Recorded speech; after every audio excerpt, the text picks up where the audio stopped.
നിറമുള്ള പുല്ല്. പണ്ട് പണ്ട് അകലെയുള്ളൊരു കാട്ടിൽ ഒരു കഴുത അഭിമാനത്തോടെ ചുറ്റി നടന്ന് എല്ലാവരോടും പറഞ്ഞു, പുല്ലിന്റെ നിറം നീലയാണ്. അടുത്തുണ്ടായിരുന്ന കടുവ കഴുതയുടെ ശബ്ദം കേട്ടു.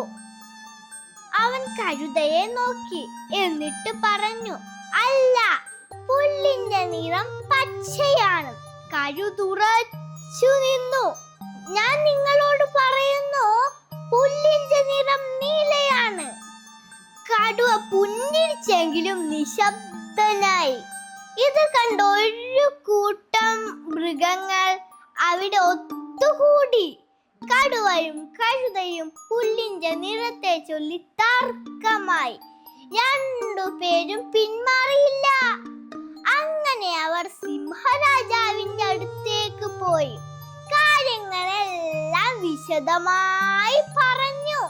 കടുവ സംസാരിക്കാൻ തുടങ്ങുന്നതിന് മുൻപേ കഴുത ഒച്ചത്തിൽ പറഞ്ഞു, മഹാരാജാവേ, പുല്ല് നീലയല്ലേ? അതല്ലേ സത്യം? സിംഹം ഒന്ന് ആലോചിച്ചു, എന്നിട്ട് പറഞ്ഞു, അതെ, പുല്ല് നീലയാണ്. കഴുതയ്ക്ക് അഭിമാനം തോന്നി. കടുവയെ നോക്കി പുഞ്ചിരിച്ചു.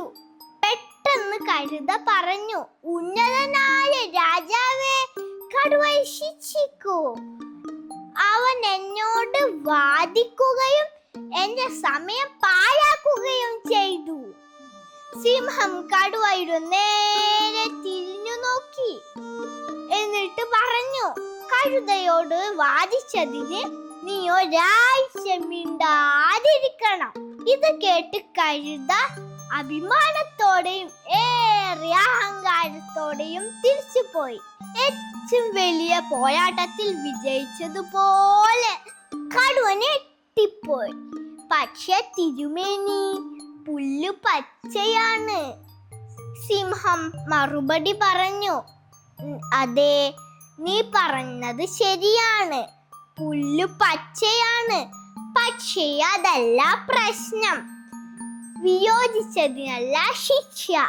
സത്യത്തെക്കുറിച്ച് അറിയാൻ താല്പര്യപ്പെടാത്ത ഒരാളുമായി വാദിച്ച് നിങ്ങളുടെ നിലവാരം താഴ്ത്തിയതിനാണ് ഈ ശിക്ഷ.